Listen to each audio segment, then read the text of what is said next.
안녕하세요. 꽃기호 히스토리입니다. 삼촌, 오늘은 어떤 6.25 전쟁 이야기를 들려주실 거예요? 오늘은 오렌지공의 후예인 네덜란드군에 대해서 이야기해 줄 거야. 혹시 하멜 표류기를 들어봤니? 글쎄요. 아직은 학교에서 못 배운 것 같아요. 그럼 박연도 못 들어봤겠구나. 그러면 히딩크나 벤플리트 장군은 들어봤니? 네. 2002 월드컵에서 4강 신화를 만들어냈던 감독이시잖아요. 그분이 네덜란드 분이셨네요. 근데 벤플리트 장군은 이승만 대통령하고도 친했던 미국 장군으로 알고 있는데, 잘 알고 있구나. 그 벤플리트 장군이 네덜란드계 미국인이란다. 이건 처음 알았지? 오늘은 이렇게 대한민국과 밀접한 관계가 있는 분들이 많은 네덜란드 군인들이 6.25 전쟁에서 활약한 이야기를 해줄게. 기대 많이 되지? 네. 얼른 이야기해주세요. 이 영상을 시청하시는 분들도 좋아요, 댓글, 구독, 알림 설정 꼭 눌러주세요. 좋은 영상 제작에 큰 힘이 됩니다. 치열했던 제2차 세계대전이 끝나고 유럽 열강들은 전성기에 비해 국력이 크게 약해지게 되었단다. 오늘 이야기의 주인공인 네덜란드도 본토를 독일에게 침공당했고 동인도 식민지도 일본에 빼앗겼기 때문에 예외는 아니었지. 1945년 8월 미국에게 원자폭탄 2방을 맞은 일본은 무조건 항복을 선언했어. 이 당시에도 동인도의 주둔해 있던 일본 점령군은 무사했기 때문에 이들을 무장해제하기 위해 영국군이 들어왔지. 영국은 처음에는 동인도 원주민들이 네덜란드의 지배에 긍정적일 거라고 권해서 일본군을 무장해제하는 대로 네덜란드에게 통치권을 넘겨줄 계획이었어. 하지만 독립 세력이 격렬하게 저항하자 군대를 철수시키고 인도네시아의 독립을 지지해줬단다. 하지만 영국의 의사와는 무관하게 인도네시아를 독립시킬 의사가 없었던 네덜란드는 대규모 병력을 상륙시켜 진압에 나섰고 이게 인도네시아 독립전쟁의 시작이야. 네덜란드는 전쟁 내내 인도네시아 독립군을 밀어붙이며 승리를 코앞에 두었으나 미국의 압력으로 인해 더 이상 전쟁을 진행하기 힘든 지경에 이르게 돼 2차 세계대전 중 독일에게 많은 물자를 빼앗겨서 빈곤했던 네덜란드가 저 멀리 있는 인도네시아에서 전쟁을 치를 수 있었던 건 미국의 원조인 마셜 플랜 덕분이었지. 그러나 2차 세계대전 이후 세계 질서를 주도하게 된 초강대국 미국은 유럽의 동맹국들이 전쟁까지 치러가면서 식민지를 유지하는 것을 도와줄 생각이 전혀 없었지. 소련과의 냉전이 본격화되고 식민지 해방이 시대적 흐름인 상황에서 유럽의 나라들이 미국의 지원을 받아 제국주의적인 확장 정책을 지속하는 그림은 전혀 보기 좋지 않았던 거지. 결국 경제적인 압박을 받던 네덜란드가 인도네시아의 독립을 인정해주며 인도네시아 독립전쟁은 막을 내리게 돼. Mogen dit thans zo zijn.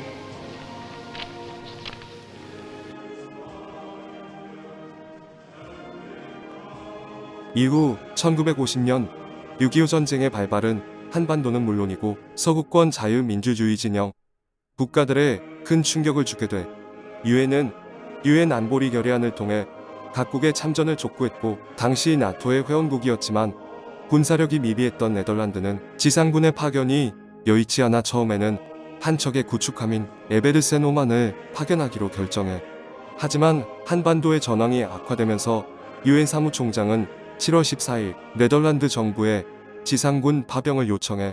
하지만 여전히 지상군을 파견할 여건이 되지 못했던 네덜란드는 이를 거절하지. 그러나 당시 미국의 주요 언론은 지상군 파견을 결정한 영국, 호주, 뉴질랜드에 대한 찬사를 이어갔고 네덜란드의 국내 여론 역시 한반도 파병을 촉구하는 여론이 강하게 일어나 결국 네덜란드는 민간기구인 한국참전지원병 임시위원회를 발족하면서 보병 및 해병 1개 중대를 파병하기로 결정했고 8월 11일부터 지원병을 모집하기 시작해. 그 결과 8월 21일까지 1217명이 지원했고 636명이 선발된단다. 정부는 선발된 이들에게 1년의 복무기간을 부과하면서 인도네시아 파견과 같은 액수의 해외 근무 보수를 주기로 결정하고 10월에 최종적으로 한국 파병이 확정되게 되지.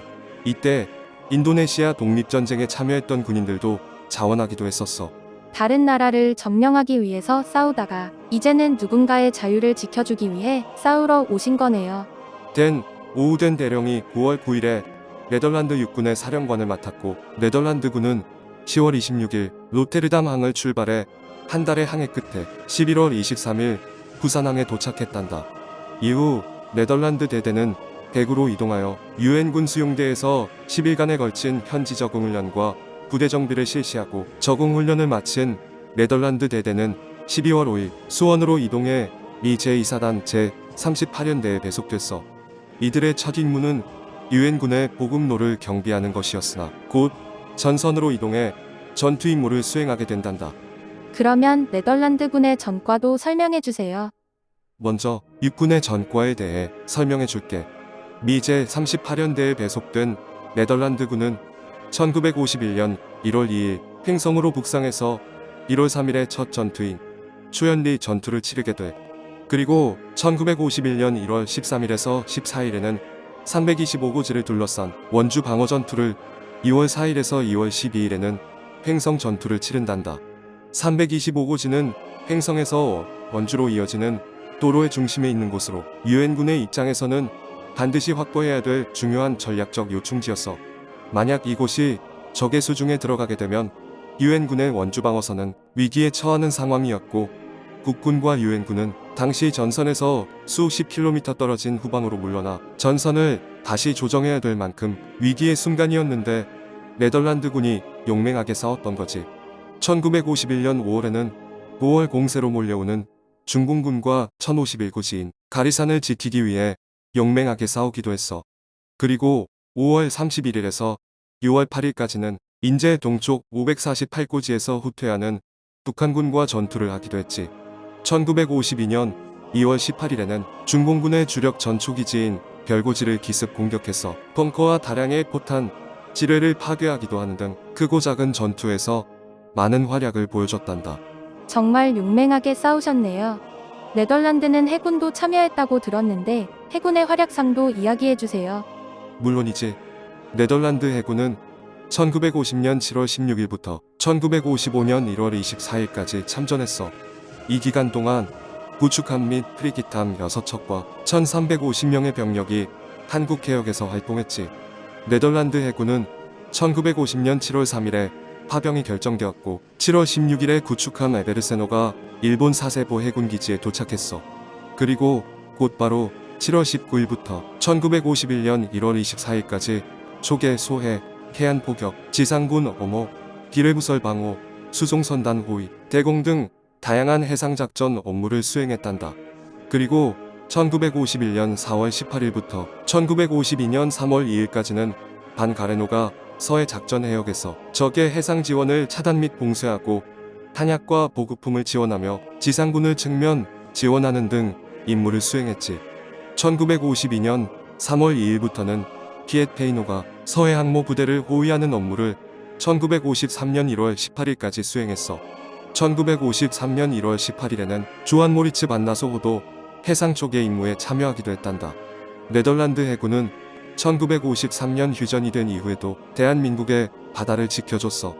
1953년 12월 5일부터 1954년 9월 10일까지는 두보아호가 해상 초계 임무를 수행했고 1954년 9월 10일부터 1955년 1월 24일까지는 반지지로가 다양한 임무를 수행해줬거든. 우와, 너무 멋있고 대단한 것 같아요. 그럼 혹시 네덜란드와 관련된 전적비가 있어요? 그럼 두 개가 있단다. 하나는 자유와 평화를 위해 횡성 전투에서 전사한 오우덴 중령과 장병들의 영혼을 추모하기 위해 1956년 10월 당시 제1군 사령관이던 백선엽 대장이 강원도 횡성군 의파리 40에 현충비를 세웠단다. 나머지 하나는 1975년 9월 29일 국방부가 6.25 전쟁 당시 네덜란드군의 격전상을 회고하고 한국과 네덜란드 양국의 혈맹의 우위를 다시금 되새기기 위해 강원도 횡성군 우천면 새말도로변에 네덜란드군 참전 기념비를 세웠어. 나온 김에 오우덴 중령님에 대해서도 좀 더 이야기해 주세요. 진격하던 국군과 미군이 중공군의 2월 공세에 부딪혀 철수하게 되었는데 네덜란드 대대가 이들의 철수를 위해 횡성에서 엄호를 하고 있었단다. 이때 국군으로 위장한 중공군이 네덜란드 대대본부를 기습 공격하여 된 오우덴 중령과 많은 군인들이 부상을 입게 된단다. 당시 오된 중령은 부상을 당했음에도 불구하고 후송 치료를 거부하고 끝까지 지휘를 하다가 전사하게 되지. 이는 6.25 참전 유엔군 중 유일하게 야전 지휘관이 실제 전투에서 전사한 사례로 기록되어 있어. 이런 네덜란드군의 희생 덕분에 국군과 미군은 무사히 철수할 수 있었어. 아, 근데 드라마 수리남 관련해서 검색하다 보니까 6.25 전쟁 이야기가 나오던데 이건 무슨 이야기예요? 그 부분도 설명해 줄게. 근데 수리남은 청소년 관람 불가인데 그걸 왜 검색해 본 거니? 이건 나중에 다시 이야기하자꾸나. 수리남의 수도 파라마리보에는 6.25 참전용사 기념 동상이 세워져 있단다. 이건 몰랐지? 파병국 목록에서 수리남을 들어본 적은 없겠지만 당시 102명의 수리남 군인들이 네덜란드군 소속으로 6.25 전쟁에 참전했었거든. 수리남은 1975년에 독립하기 이전까지 네덜란드의 식민지여서 참전하게 된 거야. 잘 알려지지 않은 사실이지만 이렇게 우리나라의 자유와 평화를 위해서 싸워주신 분들에 대해서는 꼭 기억했으면 좋겠어. 오늘도 긴 영상 시청해주셔서 진심으로 감사드립니다. 영상이 재밌거나 유익하셨다면 꼭 구독과 좋아요, 댓글 부탁드립니다. 좋은 영상을 제작하는데 큰 힘이 됩니다. 다음 영상에서는 오늘 영상에서 잠깐 언급되었던 횡성 전투에 관해서 조금 더 자세히 들려드릴게요. 다음 영상에서 또 만나요.